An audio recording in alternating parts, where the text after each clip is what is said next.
नमस्कार, मैं हूं अंकुर और आप देख रहे हैं सत्यहिंदी.com। सत्य हिंदी की एंड्रॉयड ऐप डाउनलोड करने के लिए इस वीडियो के डिस्क्रिप्शन में जाइए, वहां पर आपको एक लिंक मिलेगा, वहां से आप ऐप डाउनलोड कर सकते हैं। अब एक नजर डाल लेते हैं अब तक की खबरों। कोरोना महामारी के बाद तहस नहस हुई अर्थव्यवस्था में सुधार देखा जा रहा है। इस वित्त वर्ष की दूसरी तिमाही में विकास दर 8.4% रही है। हालांकि वित्त वर्ष 2021-22 की पहली तिमाही के मुकाबले इस तिमाही में विकास दर कम रही है। पहली तिमाही अप्रैल जून में ये 20.1% रही थी। वहीं पिछले साल इसी जुलाई सितंबर तिमाही में जीडीपी में 7.4% की गिरावट भी दर्ज की गई थी। उत्तर प्रदेश में होने वाले चुनाव से पहले बीजेपी ने पार्टी कार्यकर्ताओं को उत्साहित करने के लिए प्रदेश में यात्राओं की एक श्रृंखला की घोषणा की है।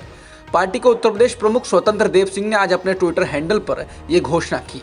हालांकि पार्टी ने आधिकारिक तौर पर यात्राओं के नाम का खुलासा नहीं किया है, लेकिन पहले यह बताया गया कि पार्टी उत्तर प्रदेश के लिए विजय संकल्प यात्रा की योजना बना रही थी। इसके तहत कुल 6 यात्राएं होंगी जो जल्द ही शुरू होने की संभावना है और राज्य की कुल 403 विधानसभा सीटों में से प्रत्येक को कवर करेगी। सूत्रों का कहना है कि यात्रा 13 दिसंबर के बाद शुरू होने की संभावना है और ये यात्राएं 12-13 दिनों की होंगी। शराबबंदी वाले बिहार में दुल्हन के कमरों में शराब तलाश करती पुलिस की तस्वीर तो आपने देखी होगी, लेकिन क्या विधानसभा परिसर में शराब की बोतल मिलने की कल्पना की जा सकती है? शराब की बोतल मिलने पर हंगामा मचा है। बिहार विधानसभा में विपक्ष के नेता ने सवाल पूछा कि बिहार विधानसभा परिसर के अंदर शराब की बोतल कहां से आई। ये सवाल उन्होंने विधानसभा के अंदर भी पूछा और ट्विटर पर एक वीडियो भी पोस्ट किया जिसमें कुछ खाली बोतलें दिख रही हैं। दावा किया गया कि वो बोतलें विधानसभा परिसर में पड़ी हुई मिली। तेजस्वी ने कहा कि मुख्यमंत्री सचिवालय के बाद आज बिहार विधानसभा परिसर में भी शराब की बोतलें बरामद हुई। हाँ, बिहार में कथित शराबबंदी है जिसके कारण राज्य में 20,000 करोड़ से अधिक की समानांतर अवैध अर्थव्यवस्था चल रही है। तेजस्वी ने कहा कि प्रशासनिक अराजकता के कारण चहुं ओर अव्यवस्था, तस्करी और भ्रष्टाचार चरम पर है। सदन के अंदर भी तेजस्वी यादव ने शराब को लेकर आवाज उठाई। उन्होंने कहा कि विधानसभा परिसर के अंदर शराब की बोतल कहां से आई, इसका मुख्यमंत्री को खुद मुआयना करना चाहिए। उन्होंने कहा कि सबको पता है कि होम डिलीवरी होती है तो फिर कार्रवाई क्यों नहीं होती। उन्होंने कहा कि शराब माफिया के साथ मुख्यमंत्री नीतीश कुमार की तस्वीर हमने देखी है। नीतीश कुमार के मंत्रियों को अपराध करने की छूट है। सीएम को बिहार की जनता से माफी मांगनी चाहिए। आरजेडी नेता तेजस्वी के सवालों के जवाब मुख्यमंत्री नीतीश कुमार ने दिए। उन्होंने विधानसभा में कहा कि मैंने उप मुख्यमंत्री से पूछा। उन्होंने कहा कि इस परिसर में कहीं शराब की बोतलें मिली। ये बेहद बुरी बात है। ये कैसे बर्दाश्त किया जा सकता है? मैं स्पीकर के सामने ये कहता हूँ कि अगर वो अनुमति देते हैं तो मैं सभी से आज ही इसकी जाँच करने के लिए कहूँगा। मुख्यमंत्री ने कहा कि वो मुख्य सचिव और डीजीपी को जांच कराने के लिए कहेंगे। उन्होंने कहा कि यहाँ बोतलें आ जाएं तो ये कोई सामान्य बात नहीं है। ऐसा करने वालों को बख्शा नहीं जाना चाहिए, सख्त कार्रवाई की जाए। महाराष्ट्र सरकार में मंत्री और एनसीपी के वरिष्ठ नेता नवाब मलिक ने पुष्टि की है कि पश्चिम बंगाल की मुख्यमंत्री ममता बनर्जी बुधवार को एनसीपी प्रमुख शरद पवार से मुलाकात करेंगी। मलिक ने कहा कि ममता दी महाराष्ट्र के दौरे पर हैं और वे कल दोपहर 3 बजे पवार साहब से मिलेंगी। ये एक सद्भावना यात्रा है जिसके बाद वो प्रेस को संबोधित करेंगी और जनता को चर्चा के बारे में सूचित करेंगी।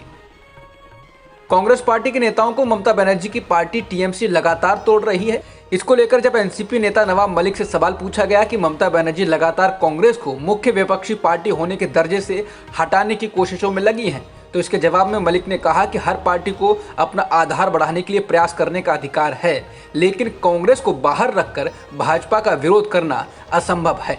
मलिक ने कहा कि टीएमसी बंगाल के बाहर विस्तार कर रही है और यह हर राजनीतिक दल का अधिकार है। हालांकि हम मानते हैं कि कांग्रेस को छोड़कर एक संयुक्त विपक्षी मोर्चा संभव नहीं है। पवार साहब ने इसे कई बार स्पष्ट किया है।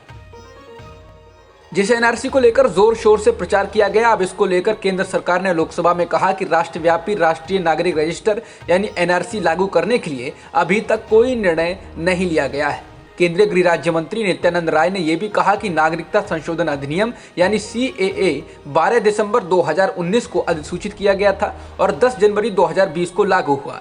इसलिए सीएए के तहत आने वाले लोग इसके नियम अधिसूचित हो जाने के बाद नागरिकता के लिए आवेदन कर सकते हैं। बता दें, सरकार अभी तक सीए के नियम अधिसूचित नहीं कर पाई है। राज्यसभा में 12 सांसदों के निलंबन के मुद्दे पर कांग्रेस समेत तमाम विपक्षी दलों ने हमलावर रुख अपना लिया। कांग्रेस और विपक्षी दल सांसदों के निलंबन को रद्द करने की मांग कर रहे हैं, जबकि सरकार ने माफी मांगने की बात कही। कांग्रेस के पूर्व अध्यक्ष राहुल गांधी ने ट्वीट कर कहा कि किस बात की माफी, संसद में जनता की बात उठाने की बिल्कुल नहीं। कांग्रेस के महासचिव केशव वेणुगोपाल ने कहा कि कांग्रेस ने पूरे दिन के लिए लोकसभा सत्र का बहिष्कार कर दिया। राज्यसभा में कांग्रेस सांसद मल्लिकार्जुन खड़गे ने कहा कि सांसदों का निलंबन बिल्कुल गलत फैसला है और इसे वापस लिया जाना चाहिए। उन्होंने कहा कि माफी मांगने का सवाल ही नहीं है, लेकिन वेंकैया नायडू ने खड़गे की अपील को ठुकरा दिया और कहा कि सांसदों ने अपने व्यवहार को लेकर खेद नहीं जताया है, इसलिए वो उनकी अपील पर विचार नहीं करेंगे। किसान नेता राकेश टिकैत ने कहा है कि किसानों के घर वापसी की अफवाह फैलाई जा रही है। उन्होंने कहा कि वो एक बात साफ कर रहे हैं कि एमएसपी और किसानों पर मुकदमे वापस किए बिना कोई किसान यहां से नहीं जाने वाला है। टिकैत ने कहा कि 4 दिसंबर को हमारी बैठक है, उसमें आगे की रणनीति पर फैसला किया जाएगा। बता दें, केंद्र सरकार ने 1 साल से चले आ रहे किसान आंदोलन के दबाव में आकर तीनों विवादित कृषि कानूनों को वापस ले लिया है, लेकिन अभी तक किसानों की एमएसपी समेत बाकी मांगों को नहीं माना गया है और न ही किसानों से बातचीत करने के लिए कहा गया है। दुनिया भर के देशों में कोरोना के नए वेरिएंट ओमिक्रॉन को लेकर हलचल है। इस बीच भारत के केंद्रीय स्वास्थ्य मंत्री मनसुख मांडविया ने सदन में कहा कि कोविड-19 के नए वेरिएंट ओमिक्रॉन का अब तक देश में एक भी मामला दर्ज नहीं किया गया है। उन्होंने कहा कि अब तक वायरस के इस वेरिएंट के बारे में जो जानकारी मिली है उस पर आधारित एक एडवाइजरी जारी की गई है। उन्होंने कहा कि हम संदिग्धों की तुरंत जाँच कर रहे हैं। दिल्ली के मुख्यमंत्री अरविंद केजरीवाल ने तुरंत विदेशी उड़ानों को बंद करने का आग्रह किया है। केजरीवाल ने कहा कि कई देशों ने ओमिक्रॉन प्रभावित देशों से आने वाली उड़ानें बंद कर दी हैं। हम देरी क्यों कर रहे हैं? पहली वेव में भी हमने विदेशी उड़ानें रोकने में देरी कर दी थी। अधिकतर विदेशी उड़ानें दिल्ली में आती हैं। दिल्ली सबसे ज्यादा प्रभावित होती है। पीएम साहिब, कृपया उड़ानें तुरंत बंद कर दें। केजरीवाल का ये ट्वीट उस ओमिक्रॉन वेरिएंट के डर के बीच आया है जिसे शुरुआती जांच पड़ताल के बाद बेहद खतरनाक माना जा रहा है। ये वेरिएंट कम से कम 13 देशों में पाया जा चुका है। विश्व स्वास्थ्य संगठन यानी WHO ने एक दिन पहले ही यानी सोमवार को एक सख्त चेतावनी में कहा कि नया वेरिएंट बहुत ज़्यादा वैश्विक जोखिम पैदा करता है और जहां कहीं भी संक्रमण बढ़ेगा वहां गंभीर परिणाम हो सकते हैं। एडमिरल आर हरिकुमार देश के नए नौसेना अध्यक्ष बन गए हैं। मंगलवार को उन्होंने अब तक नौसेना प्रमुख रहे एडमिरल करमबीर सिंह से कमान संभाल ली। इस दौरान उन्हें गार्ड ऑफ ऑनर भी दिया गया।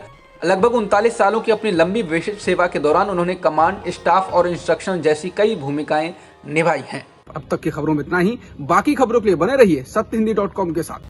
सत्य हिंदी का ऐप डाउनलोड करें गूगल प्ले स्टोर पर।